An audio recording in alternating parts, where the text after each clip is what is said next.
So if you know what Shes is like. He knew it a bit late, and he got a taxi. He'd been stuck off a woodhead somewhere in snow. No, in July. McDonald's breakfast. He did genuinely go to the account here. He's not very well, which ain't like Shes.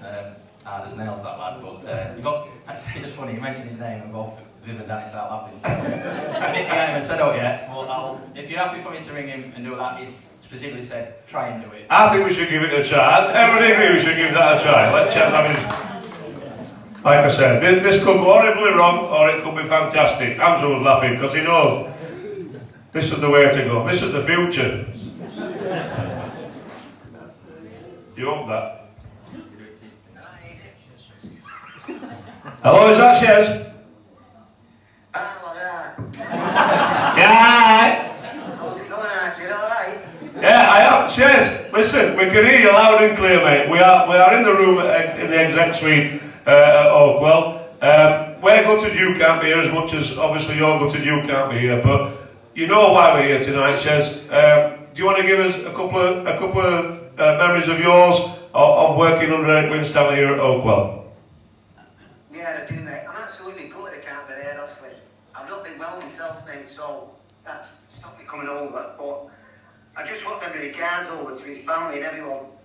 He was a top bloke. And as soon as I signed, he made me really welcome. You know, all the people at Barnsley, and Eric especially, he was an hard bloke, till he got Barnsley, then us. And, you know, he looked after me. And when he was getting on to you, he was only me well. He was very, very passionate, proper Barnsley fella. And I loved all that. But I'm absolutely gutted I can't be over to spend time with, you know, obviously all the lads who were there. And all the people who knew him. I'm gutted I can't be there, honestly. John? Darren. Sorry, Darren. How's your John doing? Every time I went out for training, he said, "Now then, John, how's it going?" Darren, what did Eric make of you as a player? What was his thoughts on you? Did he give you a hard time sometime? No, obviously when you weren't doing it, he'd get on to you, and you know, you expect that. But Ellie, you know, he was just a winner. If you put a graft in, he'll let you know how, if you're doing well. If you're not doing well, he'll get on to you and make sure you did. Darren, thanks for joining us. We don't need any live video links. We've done this via Adie Moses' phone, so thanks for joining us, Shes. Take care, pal. I appreciate the call, mate. Take care. Have a great night. Brilliant. No feedback, nothing. That's fine. Absolutely brilliant. Adie. And he kept it clean. And he kept it clean. Come on then, Adie. You're a centre half, right? So you're obviously going to get Eric's knowledge drilled into you on the training ground day in, day out. And what was it like as a young lad for you, having this man as your coach, knowing what he'd done in the past? Well, yeah, it was obviously fantastic for me. I said the other week I did an interview after the news about Eric, and you know, he's probably the biggest influence on my career. After my parents, when I come here, I'd never even played in defence till I come here, and Eric was the one who switched me to the back. He thought I could read a game, thought I had a bit of pace. Obviously, he was the link to the first team with Viv and Danny. But when I first come over here, that youth team was so successful, and that were all because of Eric. They won that intermediate league 3 years running, didn't they? Which is no mean feat. That were against you, Sheff Wednesdays, Sheff United, Leeds, Newcastle, Sunderland's, all that. And I come here, and I remember my dad saying to me, he says, "How the hell are you going to get in that? I'm only on trial." I stayed on school, did my A levels, and you know, I didn't know I'd get in, but Eric seen something in me. He obviously liked me, and then under his leadership and his coaching, that was my progression, obviously to first team, because obviously he fed that back into Viv, who was my first manager, and then obviously Danny. Everybody knows what Danny did for me. So yeah, and that was just that fantastic time that then come about. So yeah, where Eric had seen something in me, switched me to the defence. I was still growing a little bit at that time, so you know, I shot up and he seen something in that. But obviously then the 96-97 season under Danny, that was the key to it all really. For you know what Eric's remembered for as much for myself as when we all got in that first team and that promotion season, which were unbelievable. And Scott, for you, you're obviously young lad, same team, same scenario, same setup. You know what Eric can do as a coach, but what was it like for you as a, shall we say, man manager? As a person, he's just so disciplined and passionate, really. You couldn't pinch an inch off him. You knew where you stood. If you didn't do it, he'd let you know. But if you're doing well, he'd praise you in equal measures. But just the biggest thing, just discipline. You know, he taught us a lot about life. If you tried it on with him, you certainly knew. But what he did, he didn't punish you as a person. He punished you as a team. And there's been many times when, you know, things have gone like lads not going to college on a Thursday. We'd come and train on a Thursday night, and he'd be asking questions, and he'd go all around the team and go, "Did you go to college?" "Yes, Eric." "Did you go to college?" "Yes, Eric." And you knew he knew answer, and he'd leave it till the last one, and then his remark at end would be, "Get your flats on, you're running." Well, that rate, we all got punished for one person's mistake, but that's what he were. He was totally passionate and disciplined, and good lessons.